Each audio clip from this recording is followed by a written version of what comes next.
about the carbohydrate metabolism HMP shunt pathway.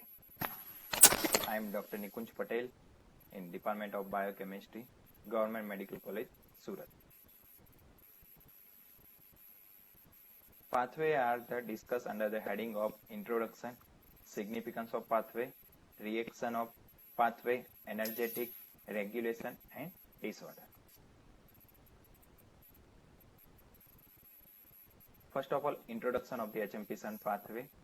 HMP stand for the hexose monophosphate shunt pathway. It is also known as a pentose phosphate pathway or Dickens-Horaker cycle. It is alternative pathway for the glucose oxidation. Pathway are occur in all the tissue in the body, but specifically are more common in the RBC, liver, lens, adrenal cortex, adipose tissue, gonads and various tumors. Because that tissue requires the more production of the NADPH and ribose.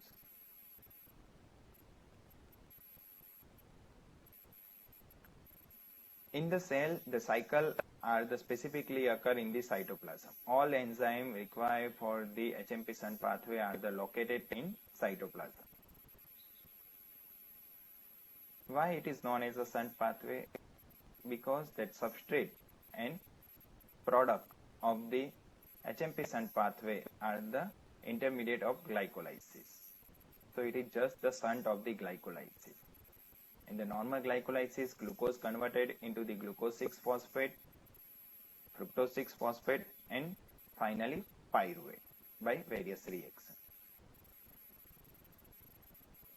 In HMP shunt pathway, the starting substance it is glucose 6-phosphate and with the help of the various reaction, the final product it is a fructose 6-phosphate. So it is just the shunt of the normal glycolysis pathway. And during that pathway of HMP, it produces the important metabolic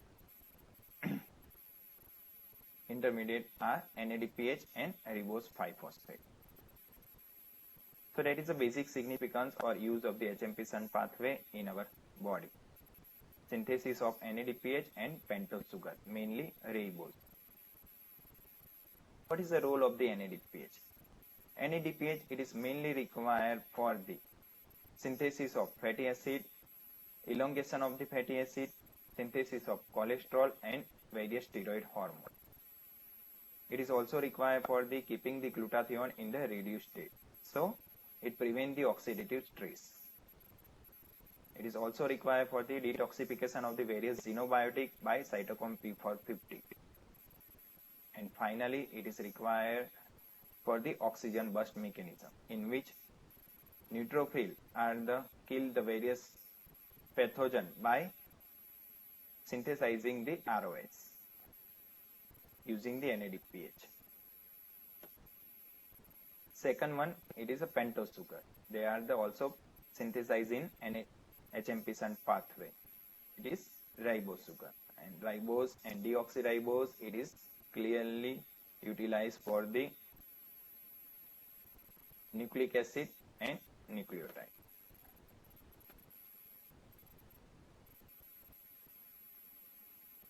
Now, reaction of the HMP shunt pathway. The reaction are mainly divided into two phases, oxidative and non-oxidative phase. Oxidative phase are irreversible in nature. NADPH are produced during the oxidative phase, and third one it is a decarboxylation. Means last reaction of the oxidative phase it is a decarboxylation. Non-oxidative phase reaction are reversible in nature.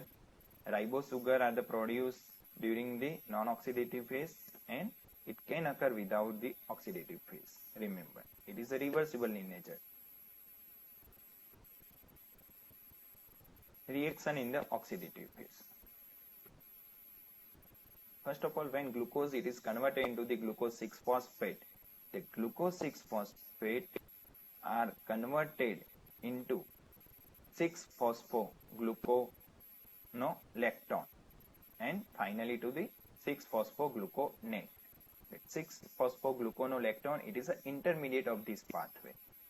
It is a transient state when glucose 6-phosphate it is converted into the 6-phosphogluconate.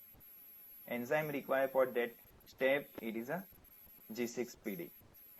It is also known as a glucose 6-phosphate dehydrogenase. During that step, 1 NADPH are the synthesized. In the second step, 6-phosphogluconate it is converted into the ribulose 5-phosphate. Enzyme required for this step it is 6-phosphogluconate dehydrogenase. 6-phosphogluconate dehydrogenase, and one more molecule of the NADPH are the synthesized during this phase. So remember that is the oxidative phase, it is a irreversible in nature. NADPH are the produced and G6PD are the required for the oxidative phase. And in the second phase, one carbon dioxide molecule it is a release. So that is a basic reaction of the oxidative phase, in which ribulose 5-phosphate are the product.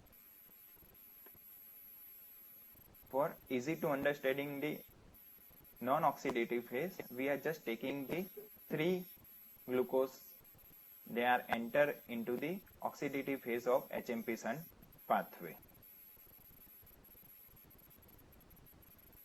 By oxidative phase, 3 glucose are the converted into the 3 ribulose 5-phosphate. When it enter into the non-oxidative pathway, the 3 ribulose synthesized from the 3 glucose. So 1 ribulose 5-phosphate it is converted into the xylulose 5-phosphate.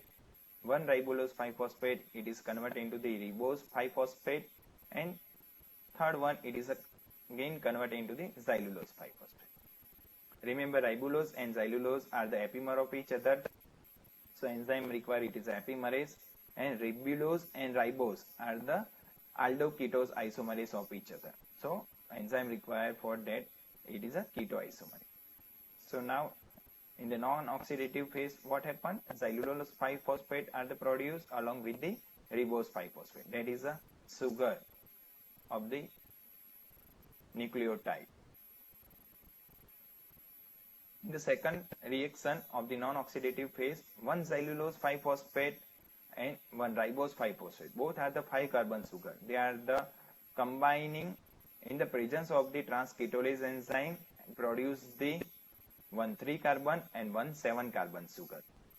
3-carbon it is a glyceraldehyde 3-phosphate, 7-carbon it is a pseudohaptulose 7-phosphate. So that is the basic of the reaction. 1 xylulose 5-phosphate along with the 1 ribose 5-phosphate, both are the 5-carbon sugar. In the presence of the transketolase, 2-carbon moiety it is transferred to the ribose 5-phosphate, and xyl had produced the 1 3-carbon and 1 7-carbon pseudohaptulose. Remember, the transketolase enzyme required the thymine pyrophosphate. Thymine it is a cofactor for the transketolase enzyme.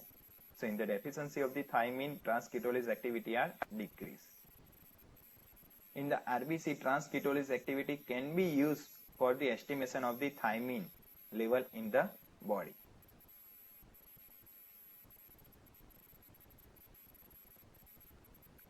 In the third reaction, the 1 3-carbon sugar and 1 7-carbon sugar are the rearranged in the presence of the transaldolase enzyme, and again produce the 1 6-carbon sugar and 1 4-carbon sugar. 6-carbon sugar it is a fructose 6-phosphate, 4-carbon it is a erythrose 4-phosphate. Enzyme required it is a transaldolase.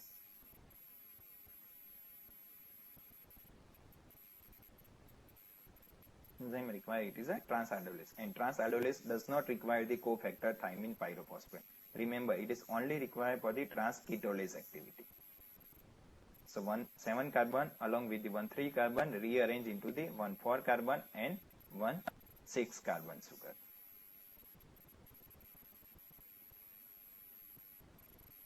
And in the final step, that erythrose 4-phosphate along with the xylulose 5-phosphate, they are synthesized from the third ribulose 5-phosphate. Okay, that 5 carbon sugar and that is a 4 carbon sugar are the rearranged in the presence of the transketolase into the 1 6 carbon and 1 3 carbon sugar. Okay, total 9 carbon, 4 carbon plus 5 carbon, total 9 carbon are the rearranged into 1 6 carbon and 1 3 carbon sugar. For that enzyme required the transketolase. The transketolase again require the thymine pyrophosphate as a cofactor.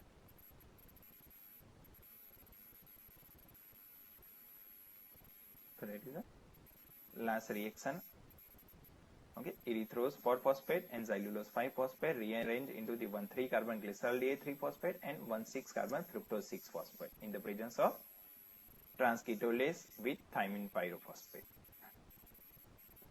So overall at the end 3 carbon means 3 glucose that are enter into the HMP shunt pathway are produced the 2 fructose, 1 fructose 6-phosphate, second fructose 6-phosphate and 1 glycerol 3-phosphate. And remaining 3 carbon are the loss in the form of the CO2 that are the loss in the oxidative phase of HMP shunt pathway. So that is the oxidative and non-oxidative phase reaction of HMP shunt pathway. 3 glucose enter into the HMP shunt pathway, 3 carbon are the removed in the form of the 3 CO2 and remaining carbon are the rearranged and finally produce the fructose 6-phosphate and again enter into the glycolysis. That is the shunt path. And during that conversion from one carbon to another carbon sugar, it produce the ribose 5-phosphate and NADPH. They are the intermediate and it is utilized for the various reactions. Regulation, rate limiting step of the HMP shunt pathway, it is catalyzed by the glucose 6-phosphate dehydrogenase enzyme that is stimulated by the high concentration of the NADP, that is a substrate for the glucose 6-phosphate dehydrogenase, inhibited by the product that is NADPH, it is a product of that reaction, okay, and induced by the insulin. So in the feeding state, HMP shunt pathway are the induced. Energetic, no ATP are the produced or utilized during the HMP shunt pathway. Remember, no ATP are the produced or utilized during the HMP shunt pathway. Disorder related to the G6PD deficiency, that is a rate limiting enzyme of HMP shunt pathway. It is a X-linked recessive disorder. Various variants are the available in population. Depend on decrease the catalytic activity of enzyme, decrease the affinity of the enzyme for the substrate like NADP and glucose 6-phosphate, or decrease stability. One variant, it is a G6PD-A. It is a more common and less severe form, that is more common in the African population. It is mainly due to the enzyme are the less stable in the nature. The kinetics of the enzyme are the normal, but that structure of the enzyme, it is a less stable. It is a G6PD type A. It is more common in African population. G6PD type B, it is a more severe form, remember, in which enzyme it is a stable but catalytic activity is decreased. So hemolytic anemia, it is more common in G6PD type B without any stress.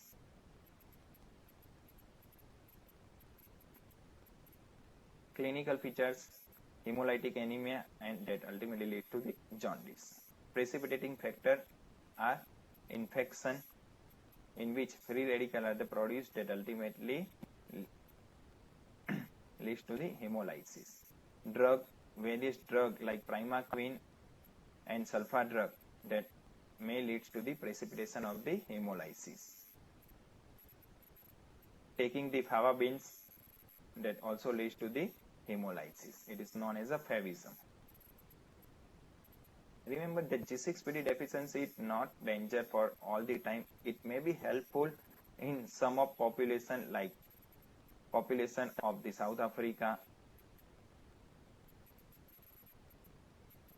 in which malaria it is more common, because specifically G6PD deficiency type A are more common in African population. It is a less severe form of the G6PD deficiency. So hemolysis does not occur without any more stimulation or precipitating factor.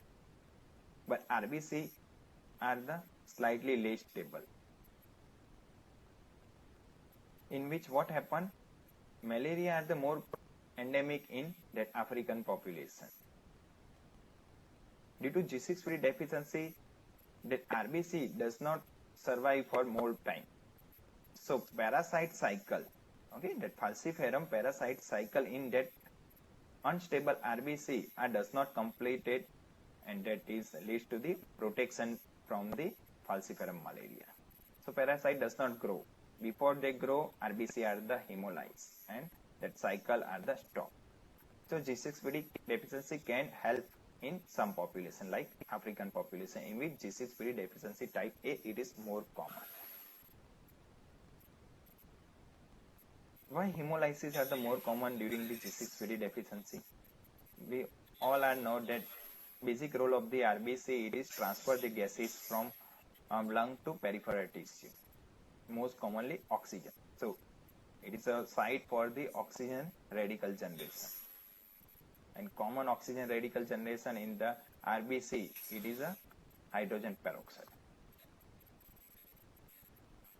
So in the RBC, with the help of the glutathione, okay, reduced from the glutathione that convert the hydrogen peroxide into the H2O with the help of the glutathione peroxidase enzyme.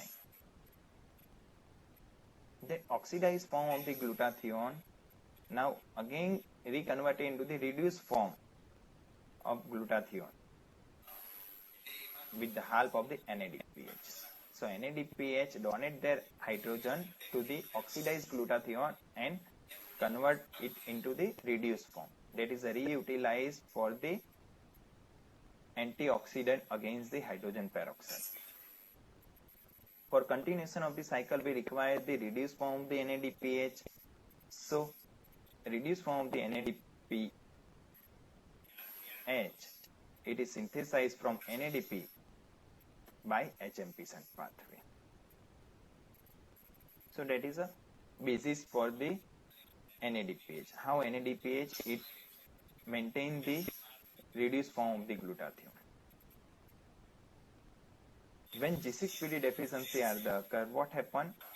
G6PD deficiency leads to the decrease the production of the NADPH, because that pathway it is a block. Now NADPH does not produce in the enough amount.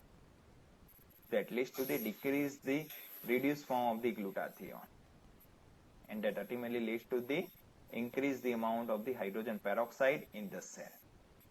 That leads to the more and more free radical are the produced like superoxide and hydrogen peroxide,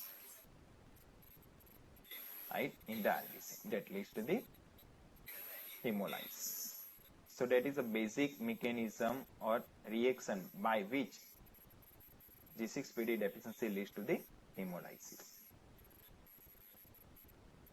Diagnosis of the G6PD deficiency by measuring the G6PD H enzyme activity in the RBC, or it may be made by the genetic evaluation. Management of patient by avoiding the various stress condition like some drug like sulfa drug, primaquine does not use in that particular patient, and other symptomatic treatment. Acquired condition or disorder related to the HMP shunt pathway, it is a thymine deficiency, because thymine in the form of the thymine pyrophosphate required for the transketolase activity. That enzyme it is a used for the non-oxidative reaction of HMP shunt pathway.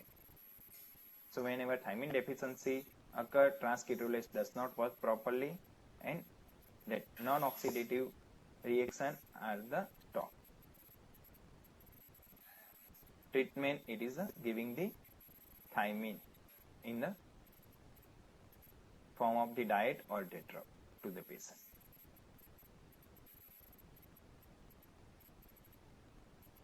Thank you. Stay home, stay safe.